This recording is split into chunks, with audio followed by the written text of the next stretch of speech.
So one piece మళ్ళీ start అయింది. So ప్రపంచం మళ్ళీ ప్రశాంతంగా మారిపోతుందని చెప్పేసి ఒక చిన్న సిగ్నల్ అనమాట ఇది. నాకైతే మాత్రం వన్ పీస్ పిచ్చికి ఇష్టం అన్నట్టు. సో ఎగ్ హెడ్ ఆర్క్ అయితే మాత్రం నడుస్తుంది. ఫస్ట్ పార్ట్ కంప్లీట్ అయిపోయింది, ఇప్పుడు సెకండ్ పార్ట్ స్టార్ట్ అయింది అన్నట్టు. చాలా రోజులుగా వెయిట్ చేస్తున్నా, మాట్లాడదాం అని చెప్పేసి. సో టైం వచ్చేసింది, మాట్లాడేసుకుందాం రండి. ముందే చెప్పేస్తున్నా, ఈ వీడియోలో ఎగ్ హెడ్ కి సంబంధించి కొన్ని స్పాయిలర్లు ఉంటాయి. సో ఇంకా ఎగ్ హెడ్ ఫస్ట్ పార్ట్ చూడలేదంటే మాత్రం ఇక్కడ ఆపేసేయండి. నేను మాత్రం ఎలాంటి రిస్ట్రిక్షన్స్ లేకుండా కుల్లం మాట్లాడదాం అని చెప్పేసి ఫిక్స్ అయిపోయినా. సో చాలా మాట్లాడాలి భయ్య నిజంగా, ఎందుకంటే ఎగ్ హెడ్ ఆర్క్ ఎన్నో ప్లాట్ లైన్స్ ని కలుపుతా ఉంటది అనమాట. మనకి వెగాపంక్స్, డెవిల్ ఫ్రూట్స్, ఇప్పుడు షాంక్స్ ని మళ్ళీ తీసుకొస్తారు, బ్లాక్ బియర్డ్, మళ్ళీ ఇడిదికు సెరాఫిమ్స్ ని యాడ్ చేస్తారు. ఇవన్నీ కాకుండా మరీన్స్, తర్వాత 5 ఎల్డర్స్, ఇవన్నీ కాకుండా మళ్ళీ ఇముసామా, మరీజో, రెవల్యూషనరీ అటాక్స్, సాబో వస్తాడు. మళ్ళీ ఇవన్నీ కాకుండా కింగ్ కోబ్రా సిచ్యువేషన్, ఇవన్నిటికంటే biggest and the most emotional story that is Kuma's back story. వేరే లెవెల్లో ఉంటది అనమాట. నేను ఇంకా మాంగా చదువుతుంటేనే నా కళ్ళకించి నీళ్ళు గారిపోతా ఉంటది అనమాట. కుమార్స్ బ్యాక్ స్టోరీ ఇంకా చూపెట్టలేదు మనకి, చూపిస్తారు పార్ట్ 2 లో. ముందైతే మాత్రం పార్ట్ 1 గురించి మాట్లాడుకుందాం అన్నట్టు. అలా చాలా చాలా చాలా రెవల్యూషన్స్ జరుగుతాయి అండ్ చాలా చాలా చాలా interesting and very very funny theories కూడా బయటకు వస్తాయి అన్నట్టు. ఇక్కడ స్టార్ట్ చేద్దాం. ఎగ్ హెడ్ దగ్గరే స్టార్ట్ చేద్దాం కదా. మన ముగ్గి వరకు ఎగ్ హెడ్ కి వస్తా ఉంటారు, మధ్యలో షార్క్ అటాక్ జరుగుతుంది, అక్కడ మనకి జ్యువెలరీ బార్ని దొరుకుతుంది, అక్కడ నుంచి స్టోరీ ముంగడికి వెళ్తా ఉంటది అనమాట. మనకి వెగాపంక్స్ ని ఇంట్రడ్యూస్ చేస్తా ఉంటారు అంటూ. అవంతా నాకు చాలా చాలా బాగా నచ్చింది. ముఖ్యంగా ఎగ్ హెడ్ ఐలాండ్ ని చాలా బాగా చూపించారు అనే ఫీలింగ్ వచ్చింది నాకు. ప్రెసెంట్ కంటే 500 years ఫ్యూచర్ లో ఉండే ఐలాండ్, దాంట్లో ఉండే టెక్నాలజీ అండ్ హోలోగ్రామ్స్ అవన్నీ, ముఖ్యంగా మనకి వన్ పీస్ లో ఉన్న వరల్డ్ కి దానికి సంబంధం లేకుండా జరగడము, వీటన్నిటి మధ్యలో జరిగే ఫన్. యాజ్ యూజువల్ మన టీం ఆబ్వియస్లీ 2 years స్ప్లిట్ అయిపోతారు. Luffy, Chopper, Jinbe and Bonney island కి వెళ్తారు. ఇదంతా చాలా చాలా బాగా చూపిస్తారు అనిపిస్తుంది మనకి. వెగాపంక్స్ ఎవరు, వాళ్ళ సిచ్యువేషన్ ఏంటి, ఆ ఐలాండ్ ఇంపార్టెన్స్ ఏంటి, లాబో ఫేస్ అని, ఫ్యాబ్రియో ఫేస్ అని, ఇవన్నీ చాలా ఇంట్రెస్టింగ్ గా, ఎంగేజింగ్ గా, ఎంటర్టైన్ చేస్తూనే చాలా బాగా ఎక్స్ప్లెయిన్ చేస్తారు అన్నట్టు. That is why I love One Piece so much. One Piece కున్నంత వరల్డ్ ఐ డోంట్ థింక్ దేనికి అంత పెద్దగా ఉండదు అనుకుంటా. ఆ వరల్డ్ వీళ్ళు ఎంతో ఎంగేజింగ్ గా, ఎంతో ఎంటర్టైనింగ్ గా, ఫన్నీ వేలో మంచిగా ఆడుతూ పాడుతూ ఎక్స్ప్లెయిన్ చేస్తూ పోతారు. కొంచెం నువ్వు మాంగా చదివితే మాత్రం కొంచెం తేడా కొడుతుంది, ఏంటబ్బా చాలా చెప్పేస్తున్నారు అనే ఫీలింగ్ వస్తుంది. But when you watch the anime చాలా చాలా బాగా నచ్చుతుంది అన్నట్టు. షాకాని ఇంట్రడ్యూస్ చేసిన తర్వాత షాకా ఇంకొక సిచ్యువేషన్ క్రియేట్ చేస్తాడు. ఓహారా అటాక్ జరిగింది, దాంట్లో బుక్స్ కాలిపోలేదు, మేము తీసుకొచ్చేసినాము, వాటన్నిటి ట్రై చేసినాం. అండ్ ఆల్సో వాయిడ్ సెంచురీలో ఇవి జరగవచ్చు అని చెప్పేసి కొన్ని థియరీస్ చెప్తా ఉంటాడు. దాని వల్ల మనకి ఇంకొంచెం ఐడియా వస్తుంది అనమాట, అసలు వాయిడ్ సెంచురీలో ఏం జరిగింది, ఓహారాల పరిస్థితి ఏంటి, ముఖ్యంగా వెగాపంక్, మన డ్రాగన్, వీళ్ళందరూ ఎలా కలిసారు, వీళ్ళందరికీ ఎలాంటి కనెక్షన్, ఇవన్నిటిని చాలా బాగా చూపించారనే ఫీలింగ్ వచ్చింది. దాని తర్వాత ఇంకా వెళ్తా ఉంటది. ఎప్పుడైతే మన ఒరిజినల్ వెగాపంక్ చూపిస్తారో అక్కడి నుంచి ఇంకా ఇంట్రెస్టింగ్ వెళ్ళింది అన్న ఫీలింగ్ అన్నట్టు. అంటే మనకి పెద్ద రోబోట్ చూపిస్తారు, అది 900 years బ్యాక్ ఉన్న రోబోట్. ఆ వరల్డ్ ఇంకా ఎక్కువ టెక్నాలజీతో ఇంకా పెద్దది ఉండేది, తర్వాత ఇదంతా జరిగింది. వీటన్ని చాలా బాగా చూపిస్తూనే ఒక అండర్లైనింగ్ థ్రెట్ చూపిస్తూ ఉంటారు అనమాట. వరల్డ్ గవర్నమెంట్ కి వెగాపంక్ తోటి ఇప్పుడు పని అయిపోయినా కాకపోయినా గానీ ఇప్పుడు వెగాపంక్ తను సృష్టించిన థింగ్స్ తోటి చాలా చాలా పవర్ఫుల్ గా ఉన్నాడు. ఇలాంటి వాడు వరల్డ్ గవర్నమెంట్ కి ఇప్పుడు చాలా చాలా పెద్ద థ్రెట్ కాబట్టి వీళ్ళు లేపేద్దాం. దీన్ని చాలా సటిల్ గా చూపిస్తూనే చాలా పెద్ద వెయిట్ క్రియేట్ చేస్తారు. నాకు మస్తు అనిపించింది అది. అలా చేయడం వల్ల ఈ ఎగ్ హెడ్ ఆర్క్ అనేది ఏదైతే ఉందో, ఇలా స్టార్ట్ అయిందో లేదో ఒకేసారి సీరియస్నెస్ వెళ్ళిపోయింది. అంటే ఓ ఇంత పెద్ద ప్రాబ్లం ఉంది, మనోళ్ళు ఇక్కడికి వచ్చేసారు, వెంటనే వెళ్ళిపోవాలి, వీళ్ళందరినీ కాపాడి వెళ్ళిపోవాలి, ఆ కైండ్ ఆఫ్ అర్జెన్సీ క్రియేట్ చేశారు. అది నాకు మస్తు అనిపించింది. మిగతా ఆర్క్స్ లో చాలా స్లోగా అన్ని ఎక్స్ప్లోర్ చేసుకుంటా, ఇది ప్రాబ్లం అనుకుంటా మెల్లగా బిల్డప్ చేస్తూ ఉంటారు. ఎగ్ హెడ్ అలా ఉండదు, ఫాస్ట్ గా వెళ్ళిపోతుంది. నాకు మస్తు అనిపించింది అన్నట్టు. ఇదంతా జరుగుతూ ఉంటది. అసలు టోటల్ ఎగ్ హెడ్ మాత్రమే కాకుండా ఈసారి ఏం చేశారంటే మొత్తం ప్రపంచం అంతా జరిగే సిచ్యువేషన్స్ అన్నింటినీ మనకి ఎక్స్ప్లెయిన్ చేస్తూ ఉంటారు అన్నట్టు. ముఖ్యంగా వాను దాటేసిన తర్వాత మన ట్రఫాల్గర్ లో వర్సెస్ బ్లాక్ బియర్డ్ జరుగుతుంది, ఆ ఫైట్ కొంచెం జరుగుతూ ఉంటుంది అన్నట్టు. అది సూపర్ అనిపించింది నాకు. తర్వాత మళ్ళీ షాంక్స్ ఎల్బాఫ్ లో ఉంటాడు, అక్కడ కిడ్ వస్తాడు. ఈ నా కొడుకు అసలు మారడు, పోయి గెలుపుతా ఉంటాడు అనమాట. సింహం దగ్గరికి వచ్చి గెలుపుతా ఉంటాడు. సింహం వస్తుంది, ఒక్కటే ఒక వేటు అవుట్, ఇంకేం మిగలదు అక్కడ. కిడ్ గడు అవుట్. ఇంకే అవన్నీ జరుగుతూ ఉంటాయి. ఇడికి మళ్ళీ మరీజో దగ్గర రెవరీ జరుగుతూ ఉంటది. అక్కడ అందరూ రాజులు వస్తూ ఉంటారు. అక్కడ ఇంకా పెద్ద పెద్ద బుడుగుటాని జరుగుతూ ఉంటది. లైక్ రెవల్యూషనరీ ఆర్మీ వచ్చేసి లైక్ మరీజో మీద అటాక్ జరుగుతుంది, కుమార్ని ఫ్రీ చేద్దాం అనుకు ట్రై చేస్తా ఉంటారు. ఇంత కేస్ లో వివి కిడ్నాప్ అవుతుంది. అండ్ ఆల్సో కింగ్ కోబ్రా చచ్చిపోయాడు కరెక్టే, కాకపోతే దాని వెనక చాలా మిస్టరీ క్రియేట్ అవుతుంది. సాబోని చంపేసి అని చెప్పేసి నిందేస్తారు, కాకపోతే దాని తర్వాత ఎక్స్ప్లెనేషన్ చూస్తే నాకు మైండ్ పోయింది అన్నట్టు. ఇముసమా అని చెప్పేసి 5 elders కంటే పెద్దది ఒకటి ఉంది, అది ఇంకా చాలా పవర్ఫుల్. వీళ్ళందరూ 800 years నుంచి బతికే ఉన్నారు, వీళ్ళే వాయిడ్ సెంచురీలో ఉన్న సిచ్యువేషన్స్ అన్నిటినీ బయటకు రానియకుండా చూస్తున్నారు. చాలా చాలా చాలా పవర్ఫుల్ ఇల్లు. And also they have very very strong weapon called Mother Flame right now, created by Vegapunk. Mind పోయింది నాకు. ఒక్క 2 నిమిషాల్లో ఏం మారుతున్నారా, ఎక్కడి నుంచి ఎక్కడికి పోయిందిరా అనే ఫీలింగ్ వచ్చినట్టు. మనకి చాలా క్వశ్చన్స్ ఉంటాయి ఇప్పటి వరకు వన్ పీస్ లో. వాటిలో మేజర్ క్వశ్చన్స్ అన్నిటికీ ఒక రకమైన హింట్ ఆర్ ఎల్స్ ఆన్సర్ ఇచ్చారు ఈ ఆర్క్ లో. అది నాకు మస్త్ అనిపించింది అండ్ దేవర్ సాటిస్ఫాక్టరీ.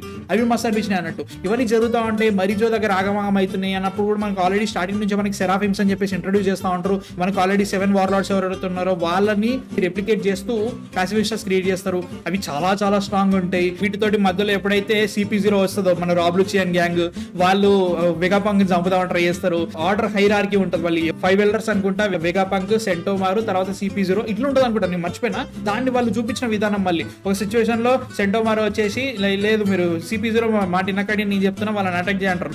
సో మళ్ళీ వీళ్ళు ఎప్పుడైతే సెంటోమారుని అటాక్ చేయగానే మళ్ళీ CP0 పవర్ లోకి వస్తుంది. సెంటోమారు బయటకు వచ్చిన తర్వాత వెగాపంక్ ఆర్డర్ ఇస్తారు. వెగాపంక్ ఇదంతా జరుగుతున్న సడన్ గా మళ్ళీ వెగాపంక్ గా ఉన్న ఇంకో యోర్క్ వచ్చి ఇంకో ఆర్డర్ ఇస్తుంది. ఇదంతా ఆగంలో మస్తు అనిపించింది. అరే జస్ట్ సెరాఫిమ్ నార్మల్ పాసిఫిస్ట్ కి దీనికి ఎందుకు తేడా అని చూపెట్టడానికి వీళ్ళు చాలా మైండ్ గేమ్ వాడారు. అది చాలా చాలా బాగా సెట్ అయింది. ముఖ్యంగా ఈ సెరాఫిమ్స్ అనేది జస్ట్ ఏదో ఉన్నారు కదా, జస్ట్ ఏదో వాడారు కదా అన్నట్టు లేదు. అది స్టోరీకి చాలా గట్టి యూజ్ అయింది. మన టెక్నికలీ చెప్పాలంటే పాసిఫిస్టాస్ కంటే ఇవే ఇంకా బాగున్నాయనే ఫీలింగ్ వచ్చింది. దాని స్టోరీలో బాగా స్టిచ్ చేసినట్టు కూడా అనిపించింది అన్నట్టు. ఇవన్నీ జరుగుతున్నాయి. బ్లాక్ బియర్డ్ అమెజాన్ లిల్లీ మీద అటాక్ వస్తాడు. అట్ ద సేమ్ టైం మరిన్స్ కూడా వార్లార్డ్స్ ఇంకా లేరు కాబట్టి వాళ్ళు వచ్చేసి మన హ్యాంకాక్ ని అరెస్ట్ చేద్దామని వస్తారు. లైక్ ఇది 3-way బ్యాటిల్ జరుగుతూ ఉంటది. మధ్యలో సెరాఫిమ్స్ వస్తూ ఉంటాయి, ఆగమాగం అవుతా ఉంటది. ఇవంతా జరుగుతున్న సిచ్యుయేషన్ లో మన రేలీ వచ్చేసి హ్యాంకాక్ ని కాపాడుతాడు. ఓరమ్మ చెబుతున్నా కదా, ఆ ఎపిసోడ్ అన్ని మైండ్ పోయినాయి. బ్లాక్ బియర్డ్ గాని దగ్గర అసలు వేరే లెవెల్ పవర్స్ ఉన్నాయి. వాని టీం చూస్తుంటే మతిపోతా ఉంటది. అండ్ మళ్ళీ చెప్తున్నా, Blackbeard is the truest pirate in One Piece history. నాకైతే మాత్రం అదే అనిపిస్తుంది. వాని క్యారెక్టర్ అట్లే ఉంటది అన్నట్టు. వాడు పైరేట్ లా ఆలోచిస్తాడు. మన లూఫీ గ్యాంగ్ అయినా కానీ కొంచెం ఫ్రీడమ్ గురించి ఆలోచిస్తూ ఉంటారు. షాంక్స్ వాళ్ళు ఇంకొంచెం రెస్పాన్సిబిలిటీ, ఎవరైనా వాళ్ళది ఇంకోటి ఏదో జరుగుతూ ఉంటది. వీళ్ళందరూ కొంచెం ఐడియల్ గా కనబడుతూ ఉంటారు మనకి. But Blackbeard is Blackbeard because he is the true pirate. వాడికి ఏది కావాలో అది వచ్చేంత వరకు వాడు ఎన్నెన్ని పన్నాగాలన్నా వేస్తాడు, ఎన్నెన్ని పక్కదోవాలన్నా దోస్తాడు, అండ్ ఆల్సో ఎంత మందినైనా తొక్కుతాడు. అది మనకి ఈ ఆర్క్ లో చాలా చాలా బాగా చూపించారు అన్నట్టు. ముఖ్యంగా లైక్ ఆవుకీజీ ఎప్పుడైతే బయటకు వచ్చేసిండో మరీన్స్ నుంచి, ఆ ఎపిసోడ్ లో వీళ్ళిద్దరి మధ్యలో ఉండే కాన్వర్జేషన్స్, బ్లాక్ బియర్డ్ గాని thinking process, Aokiji Blackbeard team లో కలవడానికి మరిద్దరము బెస్ట్ ఫ్రెండ్స్ ఉండాల్సిన అవసరం లేదు. నీకు నాకు మధ్యలో కామన్ ఇంట్రెస్ట్ ఉంటే సరిపోతుంది. దానికోసం మనం పని చేద్దాం. లైక్ చాలా సింపుల్ ఎక్స్ప్లెయిన్ చేసేస్తాడు పైరేట్స్ అంటే ఎలాను. అది మస్త్ అనిపించింది. ఇవన్నీ జరుగుతున్న కరెక్టే. తీసుకొచ్చి నీట్ గా కోబి మా ఆర్మీని వదిలేసి నేను నీతో వస్తా అంటాడు. పైరేట్ ఐలాండ్ ఆర్క్ వచ్చేసింది అక్కడ నుంచి. ఒరే ఏంట్రా ఇక్కడ నుంచి ఎక్కడికి పోతుందా అనే ఫీలింగ్ ఉన్నప్పుడు హెల్మెట్ పోగాడు పోతాడు, వాడు ఏడుస్తాడు, కార్ప్ వస్తాడు, ఇంకా ఆల్ హెల్ బ్రేక్స్ లూస్. అమ్మా బాబాయ్ మన బ్లాక్ బియర్డ్ ఇంకేటో పోతాడు. ఇంకా Blackbeard team and Aokiji versus Garp. చెప్తున్నా కదా భయ్యా, అక్కడ యానిమేషన్ ఉంటది, మతి పోయింది నాకు. టెక్నికలీ చెప్పాలంటే అప్పటి వరకు మనము గార్ప్ సంభవం చూస్తూ ఉంటాం. క్లైమాక్స్ లో ఎప్పుడైతే ఒక అటాక్ జరిగిన తర్వాత అరే ఇప్పుడు ఎట్లా అనుకుంటాం, అక్కడ నుంచి ఇంకా కోబిని చూపిస్తూ ఉంటారు. ఓకే నెక్స్ట్ వీడే ఫ్యూచర్. మరీన్స్ లో ఇంకా బెస్ట్ ఉన్న వాళ్ళంటే మాత్రం వీళ్ళే ఫ్యూచర్. ఇంకా గార్ప్ ఏదో సిచ్యువేషన్ జరుగుతుంది, నాకు ఎందుకు డౌట్ కొడుతుంది. బట్ స్టిల్ కోబిని ఇంకా ఎలివేట్ చేయాలి. ఇట్లాంటి సిచ్యువేషన్స్ లో కోబి అనే క్యారెక్టర్ ఇంకా పేలాలని చెప్పేసి ఇంకా పేల్చారు భయ్యా. వేరే లెవెల్ అనిపించింది నాకైతే మాత్రం. ఆ చెయ్యి రావడము, దాన్ని పంచి చేయడము, కోఆర్డినేటెడ్ అటాక్, ఇదన్నిటి మధ్యలో గార్ప్ ని ఆవుకీజీ పిన్ చేసేసి క్యాప్చర్ చేసేస్తారు. సో దీని తర్వాత ఏం జరిగింది, మన లూఫియా ఎగ్ హెడ్ ఇరుక్కపోయాడు. దీని తర్వాత ఎలా చూపిస్తారని చెప్పేసి అది ఒకటి ఉంది. ఇవన్నీ ఇలా ఉన్నా కానీ ఎగ్ హెడ్ కి మళ్ళీ మనం వెనక్కి వస్తే, అక్కడ మన Jewelry Bonney actually the daughter of Kuma ఇప్పుడు వెగాపంక్ ని వాళ్ళ నాన్న నార్మల్ చేయమని చెప్పేసి చెప్తా ఉంటది. చేయలేడు. ఎందుకు చేయలేడు, అసలు ఏంటి ప్రాబ్లము, దీనికంటే అసలు కుమా ఎవడు అని చెప్పడానికి మనకి ఇంకా బ్యాక్ స్టోరీకి వెళ్ళడానికి ఒక సిచ్యువేషన్ క్రియేట్ చేశారు. ఆ సిచ్యువేషన్ ఇంకా మనకి చూపెట్టలేదు. చెప్తున్నా కదా భయ్యా, అది కనుక మనం చూస్తే కనుక వన్ పీస్ లో ఇప్పటి వరకు ఉన్న ఎమోషనల్ ఆర్క్స్ అన్నిట్లలో ద బెస్ట్ అవుతుంది. అండ్ వన్ పీస్ లో చాలా చాలా చాలా బెస్ట్ ఎమోషనల్ ఆర్క్స్ ఉన్నాయి. నాకు పర్సనల్ గా fish man and cola arc చాలా చాలా నచ్చుతుంది అన్నట్టు. ఆ చిన్న బాబాని తీసుకొచ్చి వాళ్ళు స్లేవ్ ని వదిలేద్దామని ట్రై చేస్తూ ఉంటారు. ఈ ఫిష్ మెన్స్ అందరికీ మనుషులంటే ద్వేషం ఉంటా ఉంటది.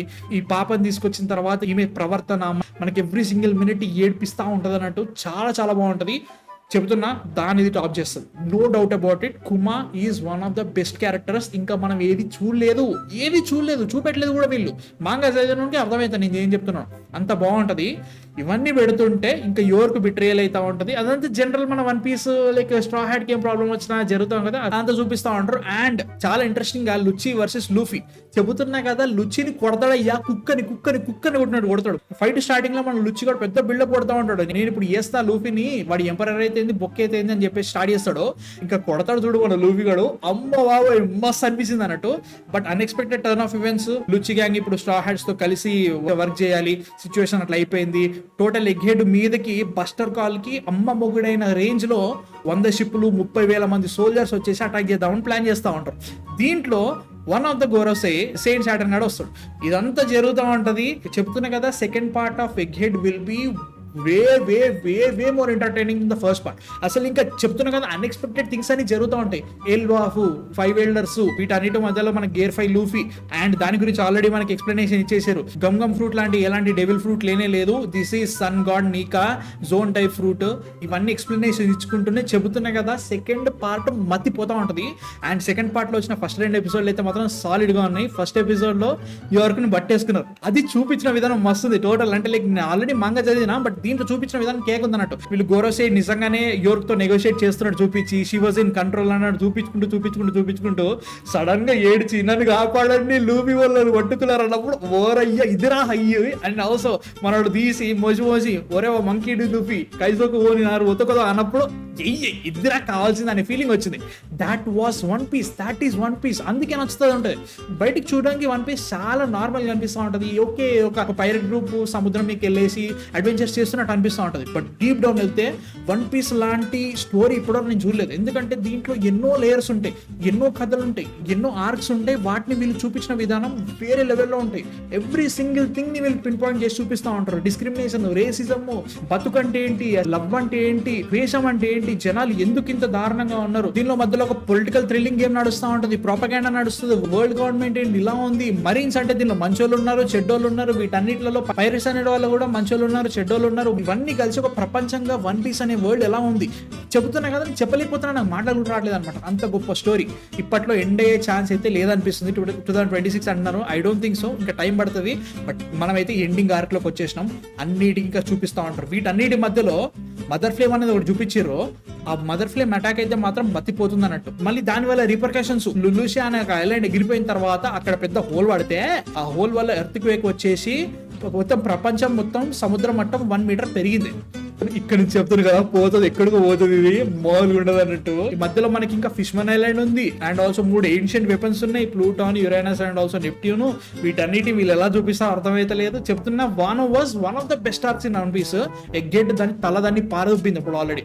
చెప్తున్నా ఇంకా లైక్ సెకండ్ పార్ట్ వస్తుంది, ఇంకా మతిపోతా ఉంటది. ఇంకా ఎల్బాఫ్ స్టార్ట్ అయింది, వేరే లెవెల్లో ఉంది. నేను స్పాయిలర్స్ ఇస్తున్నా అనుకోకండి, ఇంకా చాలా చాలా చాలా ఉంది. You definitely love. ఇంకా చూడలేదు, ఇంకా స్టార్ట్ చేయలేదు అంటే మాత్రం వన్ పీస్ స్టార్ట్ చేసేసేయండి. You will fall in love. I was a Naruto fan. నేను చాలా చాలా పెద్ద నారుటో ఫ్యాన్ ని.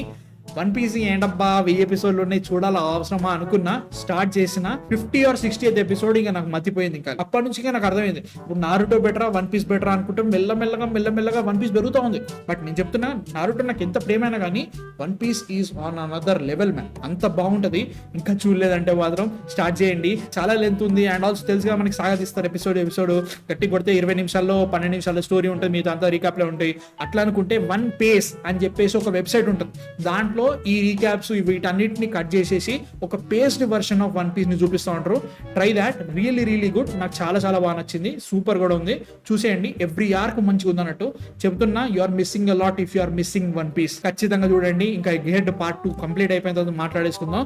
చాలా రోజులుగా వన్ పీస్ గురించి చేద్దాం అనుకున్న వీడియో వచ్చేసింది. టోటల్ వన్ పీస్ గురించి చేద్దాం అని ఉంది, ఒక్కొక్క ఆర్క్ గురించి మాట్లాడుతూ. మీకు ఈ వీడియో నచ్చిందంటే లైక్ ఇంకా ప్లాన్ చేసి గట్టి చేస్తానట్టు. And ya man, seriously one of the best times right now one anime situation లో. ఇంకా ఇలాంటి స్టోరీస్ ఇంకా చాలా రావాలని గట్టిగా అనిపిస్తుంది. మీ థాట్స్ ఏంటి అసలు? ఇప్పటివరకు ఎగ్గేట్ చూసిన తర్వాత నచ్చిందా నచ్చలేదా, ఏమేమి అనిపించినాయి? నేను మిస్ అయి ఉంటా, ఖచ్చితంగా మిస్ అయి ఉంటాయి, చాలా జరిగినాయి. ఆ మిస్ అయినాయి కింద కామెంట్స్ లో చెప్పండి. అండ్ ఎగ్గేట్ 2 గురించి ఒకవేళ మీరు మాంగా చదివినా, లేదంటే మీకు ఇలాంటి చదవకున్నా మీకు థియరీస్ ఏమైనా ఉంటే కింద కామెంట్స్ లో చెప్పండి. అండ్ ఇలాంటి వీడియోస్ ఇంకా చేయాలంటే కూడా చెప్పండి నాకు కింద కామెంట్స్ లో. చేయాలనిపిస్తుంది నాకైతే మాత్రం. అండ్ ప్లీజ్ మా కాంటెంట్ నచ్చితే మాత్రం సబ్స్క్రైబ్ కొట్టేసేయండి, లైక్లు కొట్టేసేయండి, సో షేర్ చేసేయండి కొత్త యానిమే ఫ్యాన్స్ ఎవరికైనా ఉన్నా కానీ. సో యా, నెక్స్ట్ వీడియోతో మళ్ళీ కలుస్తాను. అంతవరకు మ్యాన్ ఆఫ్ ఫిక్షన్. జై వన్ పీస్, బై.